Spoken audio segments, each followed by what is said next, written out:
How's it going, metalers? Welcome back to the Nightmare Cabin. We are doing another album review tonight. And yeah, today we're talking about KK's Priest, Sermons of the Sinner. Yeah, excited to be talking about this one. Actually, I've been looking forward to this. As you know, the backstory of KK Downing leaving Priest. I don't know. I don't know about you. It seemed to me like they had been having a bit of an argument, and I think they called his bluff.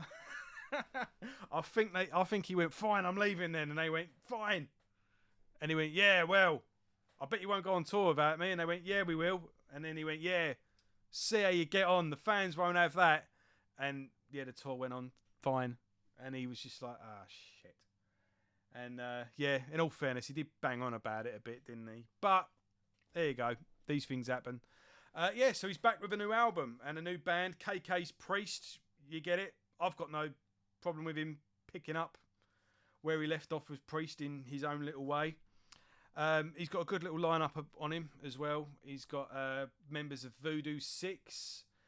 He's got another guy on guitar who looked like he was in a Megadeth and Priest tribute band. So, well, he sounds great on this. So he's obviously a shredder. And you've got the drummer is also in the Three Tremors and Cage. And speaking of the Three Tremors, on vocals you've got Mr. Tim Ripper Owens, the ex-vocalist of Judas Priest, as you probably all know. The film Rockstar was based on him.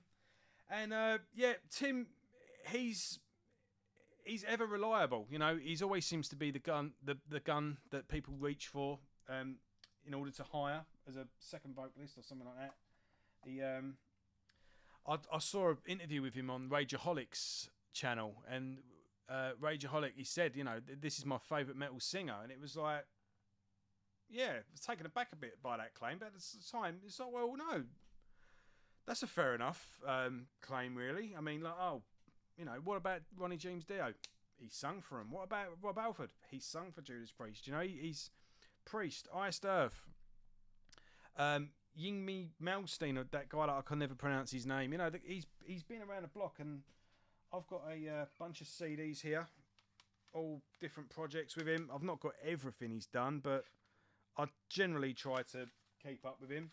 And he's always, like I say, he's always reliable.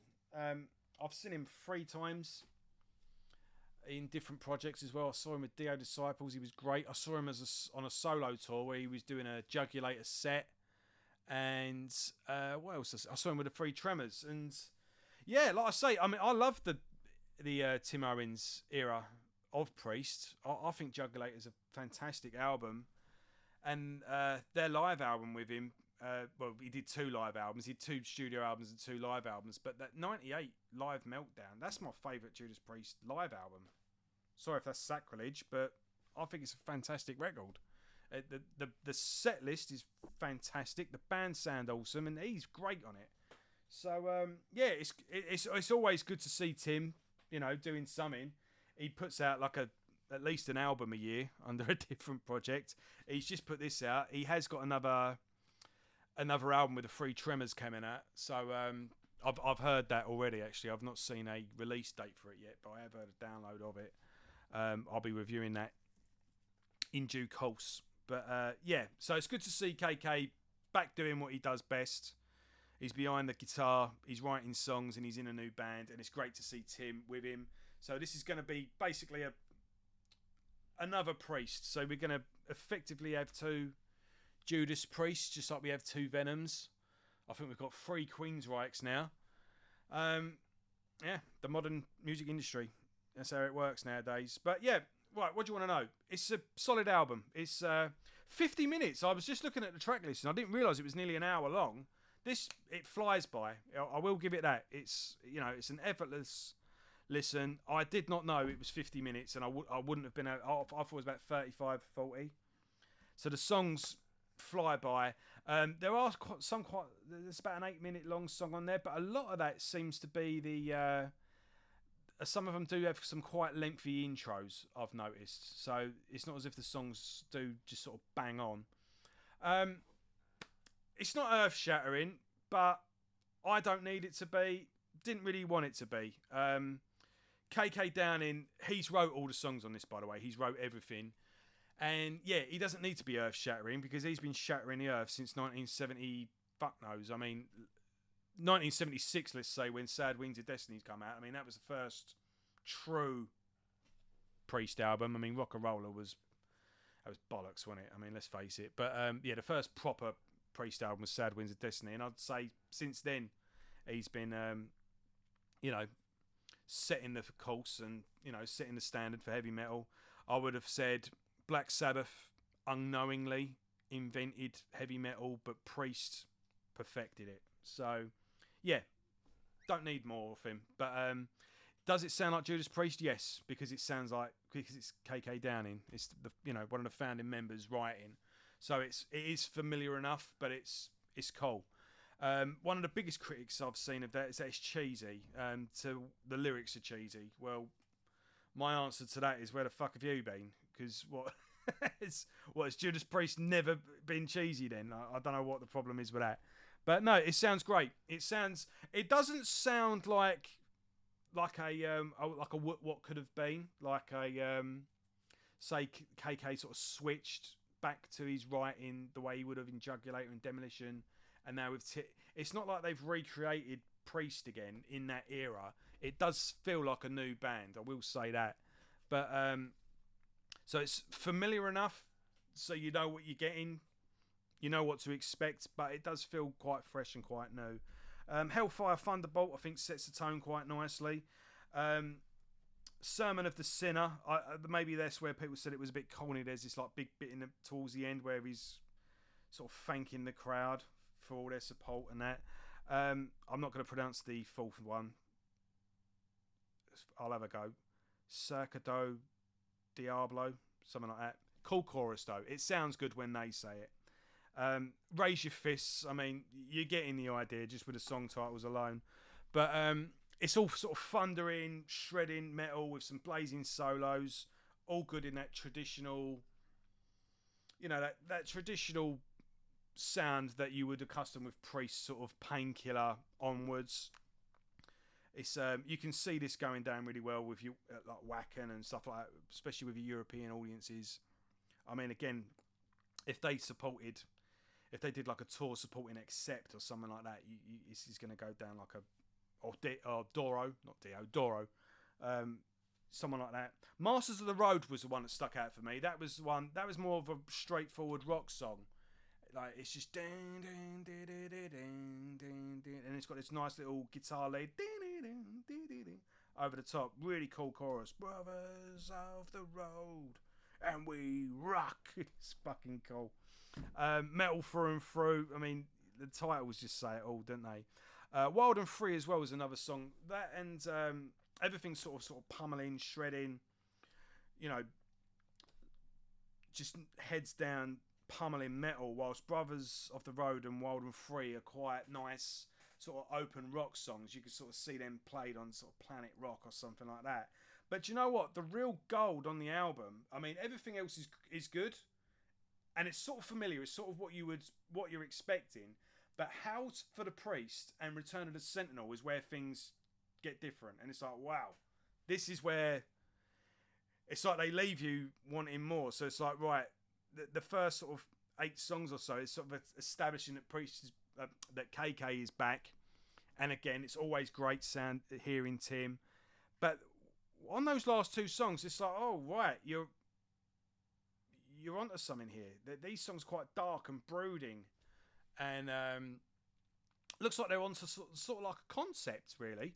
I don't know if that's going to continue with the next album or what, but yeah, it's basically a new band, but it's KK flexing his muscles again, putting on the old uniform, grabbing the guitar, and just doing what he's good at. He's reminding people where he come from, and gives a little indication at the end of where he's going. So it's a good solid debut from a new project, and I'm glad it's happening. Like I say, with Priest now, I mean, this is just me speculating on where this is going, but I think it's an exciting prospect.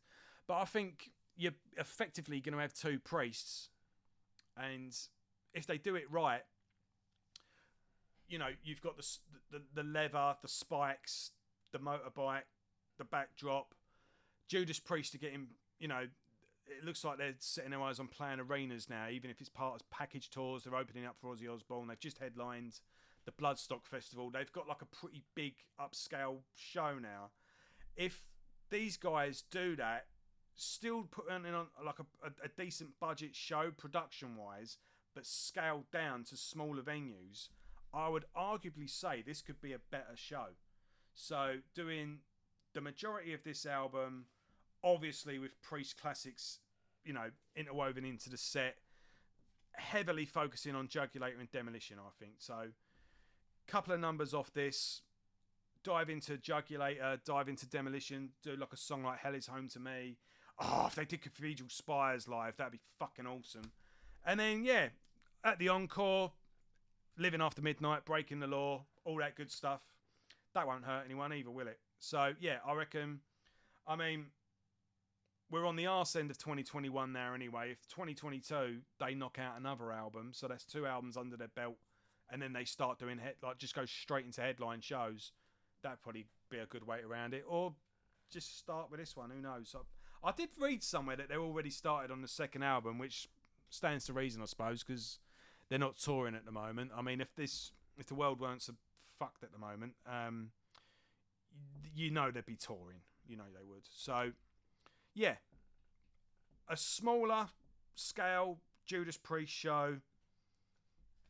Tracks off this, Judas Priest numbers, back and forth. A couple of deep cuts of Jugulator and Demolition with a couple of classics thrown in at the end. With, you know, the denim, the leather jackets, the suits, the spikes, all the rest of it.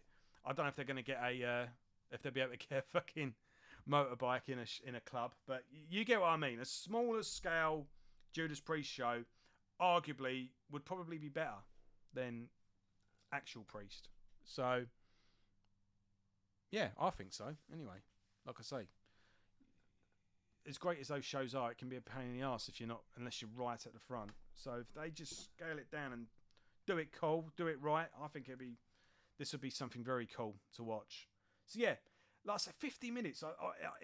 I didn't realise it was 50 minutes, and yeah, like I say, it's an effortless listen. It's great to see Tim and KK back together, and like I say, Tim is always reliable. Yeah, I've got the standard digipack here. I didn't get a signed one. Gutted I missed that, really, but never mind. There's always a future. I'll take this along to a gig. You never know. I might be able to get it. Pretty standard, really, but you do get some cool artwork to accompany the lyrics to each song. Got some pretty apocalyptic artwork there. You get the idea. And but yeah, this was really cool. I noticed on the Return. Yeah, Letters Held to the Priest. And then Return of the Sentinel. See what they did there? So yeah, doing both. But yeah, how cool does that look? I think that'd be a really cool T-shirt. So, and then you got the band photo there. Yeah, really cool, solid release. Well worth your time. And yeah, if you like I say, it's not earth-shattering, but it's not reinventing the wheel. But the guy more or less already invented it to begin with. So yeah, good, solid slice of classic heavy metal done right. Well worth your time. Well worth checking out. So, thanks for watching, everyone. I'll see you all next time. See you soon.